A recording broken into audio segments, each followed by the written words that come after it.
All right, officially welcome everyone. If we could have roll call, Lori. Mrs. Salzer, absent. Mrs. Petropoulos, absent. Mrs. Lamb.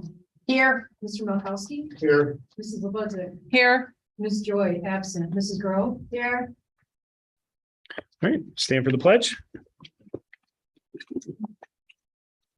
I pledge allegiance to the flag of the United States of America and to the republic for which it stands, one nation, under God, indivisible, with liberty and justice for all. We have pretty much our entire admin here this evening. Jeff Youngberg is actually running the All-Star Volleyball game. I believe it was at Independence. All right, so he is there running that game. We also have Allison Mallow from Korea, so thank you for being here. 2.0, we are looking for potential board action to name a president pro temp for tonight's meeting. Make a motion to elect Joy LeBudzik for president pro temp for this evening. I second it. Mrs. Lamb. Aye. Mr. Milkowski. Aye. Mrs. LeBudzik. Aye. And Mrs. Grove. Aye. Abstain. Go ahead. Oh, okay, let's get going. Sorry, guys. Fell asleep there for a minute. Okay, should I?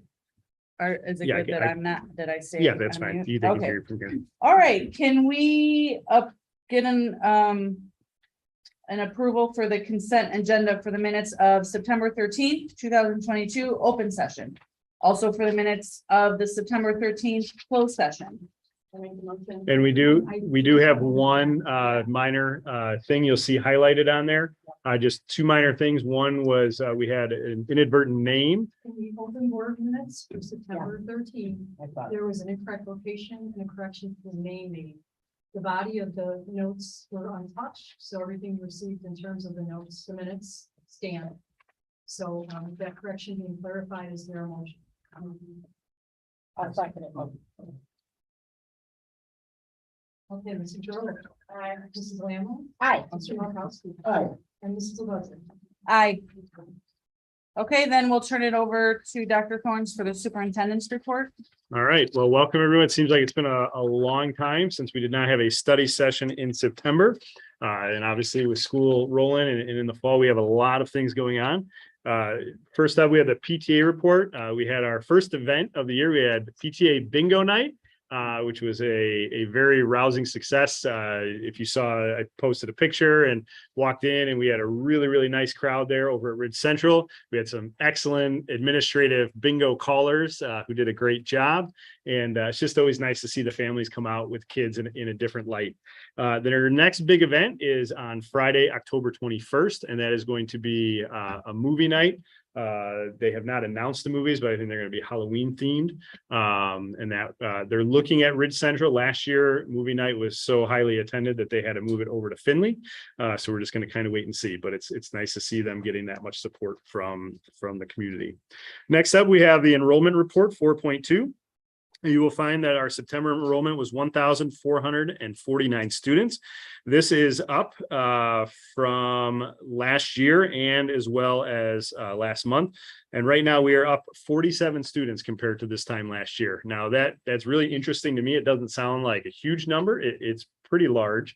But when we look at the districts surrounding us, there are a lot who've been losing students, like similar population in terms of size to us, and have lost over 100 students.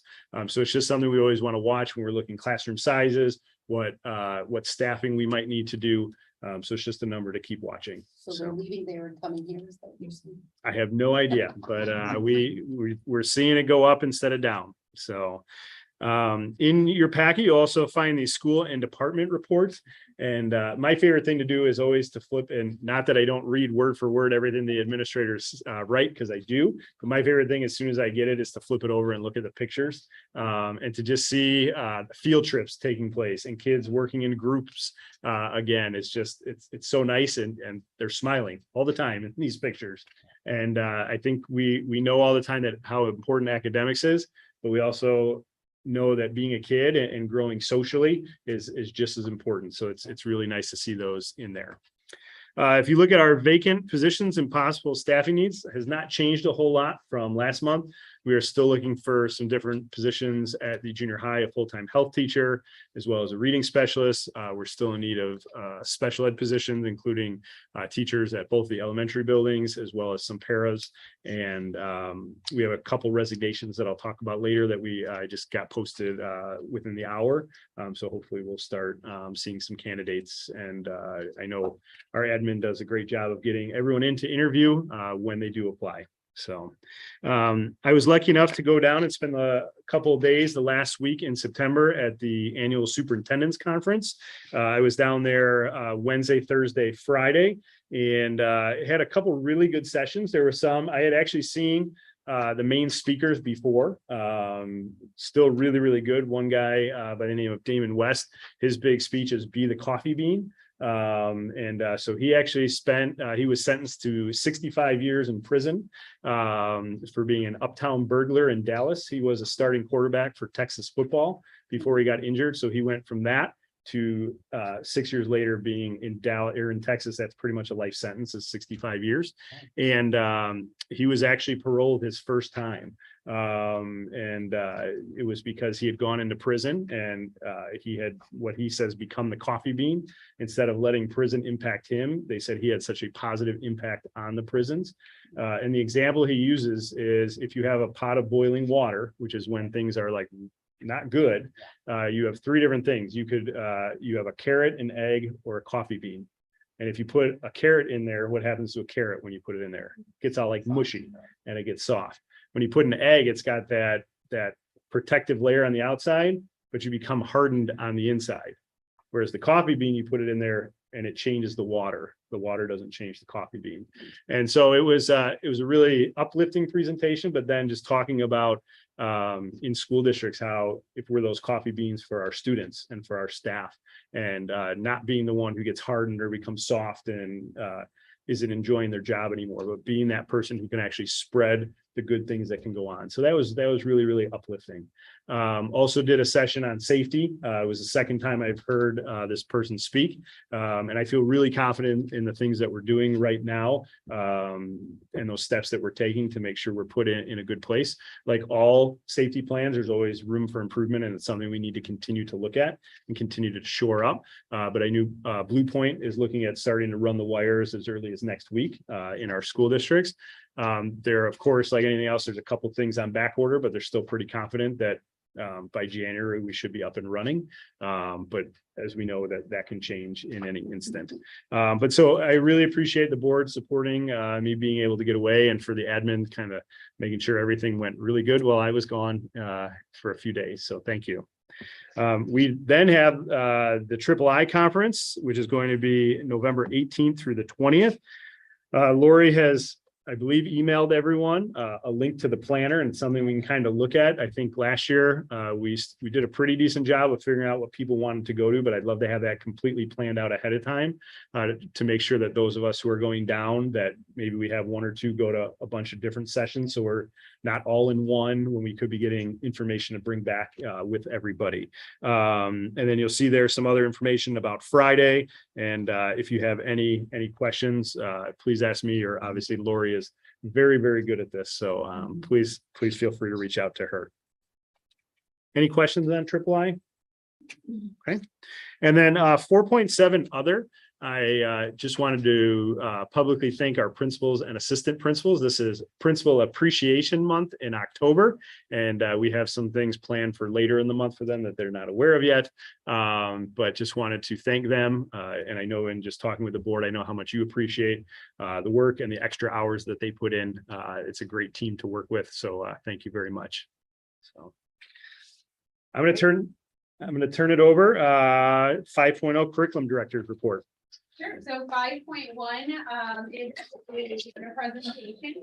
And as many of you are aware, with this position as the curriculum director, one of the responsibilities that I will be taking on will be looking at our data and reviewing our data, presenting our data not only to the board, but then also to the administrators. And so working with them and making sure that this data is driving our decisions that we're making, that we're using that data to support our students, but then also the instruction and the resources that we have.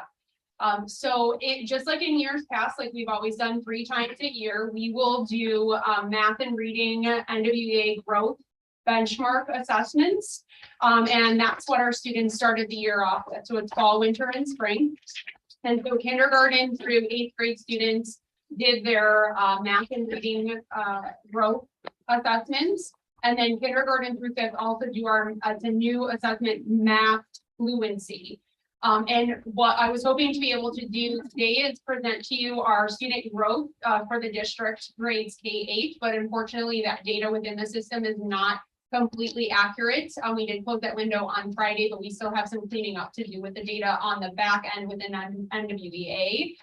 So I'm hoping to have that data presented and ready for you at our next meeting. The other assessment data that we get about this time of the year is the IAR. That's the assessment that the students take in the spring, 3rd through 8th grade students, and then the ISA data, which is the science assessment data. And that data usually that comes from the state. That's usually shared out about this time. And we don't have the final data for that, but that will also then hopefully be able to be shared out at the next meeting with the NWEA as well. So that is unfortunately not at your seat, but something that we could then spend some more time on at the next. And one of the things I just wanted to say with the data is obviously we've gone through some weird years the last couple of years. We really feel that this is the first year we can use any baseline data from now on to see, are we making that growth towards student achievement that we want to be making? So even though I don't think we can gain a whole lot from looking at this year compared to previous years, I do think it's a really good starting point for us to then say, where do we go from here? So that's how we're really approaching the data moving forward. So. And then 5.2, I also have another. At the next meeting, I will be presenting to the board an event that we will be planning. The event will be around what we're going to call is a CRSD 127.5 student profile or student learning profile, learner profile. So in other districts, they often call these a graduate profile of a graduate or a graduate profile. And basically what it does is defines the overall expectation of that student or what we expect that student to be as a learner when they graduate. And really diving into that work a lot with Elaine Roberts, who has been a consultant and worked with the district in the past, done this type of work. And I know Dr. Thorns has had some recent information shared with him about that building of that, and other districts around us have also done that work. So at the next meeting, I'll be sharing a presentation with the board about that event and what that event could look like in Chicago region, then kind of working with the board on how we want that to be rolled out. But we really want to include all of the stakeholders. And if we don't want to just define what the graduate will look like, we want to define what the learner is in pre-K, what the learner is in 5th grade, what the learner is in 8th grade, and really take that whole perspective of it when we really look at that. And that will really be a visual that we'll be able to share out and post and put on the website and really be able to communicate with the community and the parents and the staff what that overall expectation is of our students when they're done. And that's one I'm really excited about. The process of how you get there is somewhat similar to the strategic plan where you bring people together and it's not just 2 people in a room making these things up. But it's much different than a strategic plan where a strategic plan guides everything in the district. This is focused solely on the students and how we get them to be where we want them to be as a school. So thank you. All right, Kathy. Chief School Business Report. Okay, thank you. Okay, the first item, 6.1, part of Illinois School Code, we must post any contracts over 25,000 for the prior year that we have utilized on the district website. And so that is in your board packet. And then tomorrow we'll post that on the district website for the public to see as well. 6.2 talks about ESSER 2. ESSER 2 actually came out in FY21 and it extended through last year, and whatever funds were not spent, which was about $1.6 million, was rolled over into ESSER 2 FY23. So we have about 1.47 $7 million in there, and about 590,000 is the bulk of it. And what that is for contracted paraprofessionals. We still have not been able to hire all of our contract or paraprofessionals as employees. So we do have that in there. And then also supplies for curriculum and resources. So that's a big chunk of it at 590,000. And the grant is still pending with the Illinois State Board of Education, but we did ask to put in the 425,000 for the Blue Point system. So hopefully when that gets approved in the next couple of weeks, that will be included. And that grant then does end September 30th. So we need to do our due diligence to make sure, because that will be the end of it. We want to spend everything on that grant. And then I too have another. And so we sent out surveys to our students about the lunch meals. And what we asked them is, our students, we wanted to know how often, if you eat lunch at a school provided meal, and then if you didn't, why not? And we kept it rather simple, but if a student says they did not eat, we gave them choices of, do you just prefer to eat, a meal provided at home, you don't like the food, or some other. Well, let me tell you, there were some fun others in there. Some very descriptive others from our school, our kids, but basically about 65% of our students actually eat meals provided at lunchtime. What we did is we asked them if they always do it, or if they do it 1 to 2 times, or 3 to 4. And then we said never. And those kids that said they never eat it, we asked why. And 67% of them really just said they prefer to eat something mom, pack them. Now, 33% of them, 1/3 of our students that don't eat lunch, just came right out and said they don't like the food. And and then they also rated their top 5 meals, and no surprises, cheese pizza, chicken nuggets, hamburger, walking taco. Actually, the older students like a walking taco, and chicken sandwiches. So I had a conversation with the director of Open Kitchens over there to see what we can do now to somehow incorporate these fan favorites, if you will, into the menu. And she was very honest with us. And something we're up against is they also serve 30,000 meals to CPS. So our little 800 meals a day, does not trump that. So what she said we could do is look at a menu, and CPS actually has the same menu, but they also have an alternate menu. And I think just because of the bigger school districts, they have 2 different entree choices.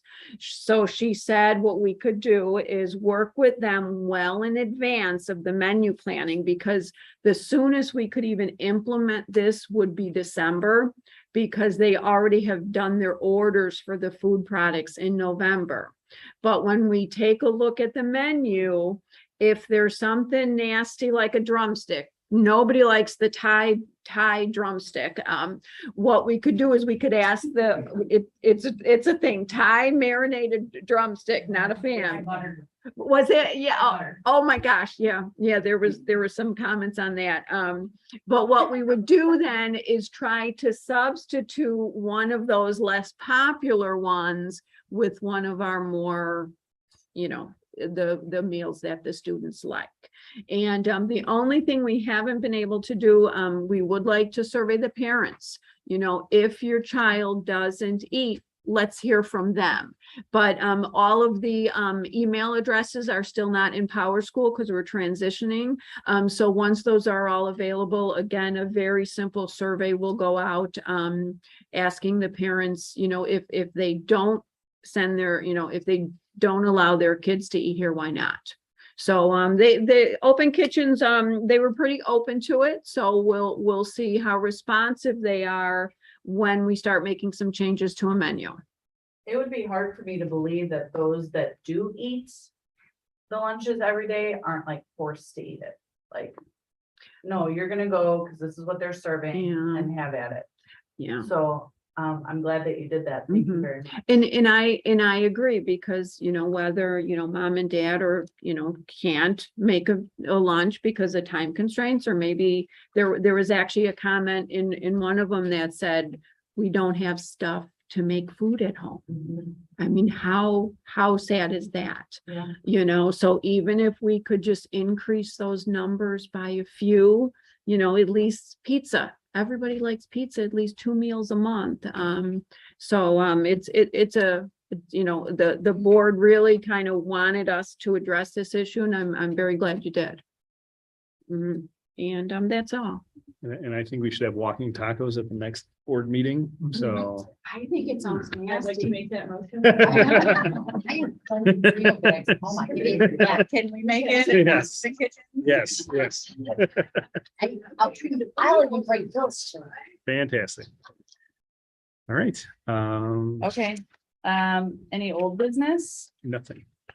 Great. Any new business? Yeah, we're at 8.1. All right, so can we get a motion to approve payment to Matthew Paving in the amount of 26,592.13. I'll make the motion. I'll second it. Mr. Milowski. Mrs. Lebudzick. Aye. Mrs. Lamb. Aye.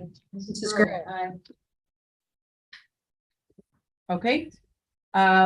Potential board action to accept the 22-23 elementary and secondary school grants, ESSER two, as submitted.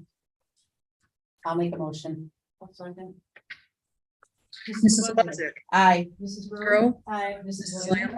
Aye. And Mr. Milowski. Milkowski. Okay, any other? Nope. Okay, meeting reports, Not at this time. any others? Nope, Informational, nothing, any others? nothing.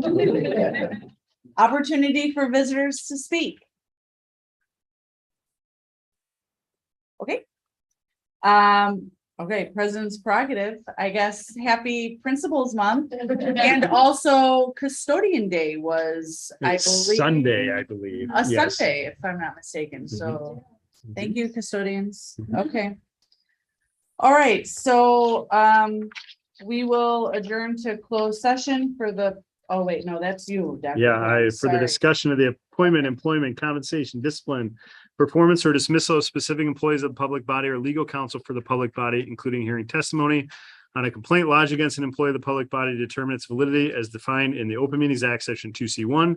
The discussion of collective negotiating matters between the public body and its employees or the representatives, or deliberations concerning salary schedules for one or more classes of employee as described in Section 2C2. The discussion of pending or probable and imminent litigation against, affecting, or on behalf of the district as defined in Section 2C11, and the discussion of prior meetings lawfully closed under the Open Meetings Act as defined in Section 2C21 for the purpose of review, approval, or release of such minutes. We will not be discussing any student discipline or safety matters during this meeting. So we just need a motion to go into Okay, closed. motion to go into closed session, please. I'll make a motion. Mr. Milkowski. Aye. Mrs. Lebudzick. Aye. Mrs.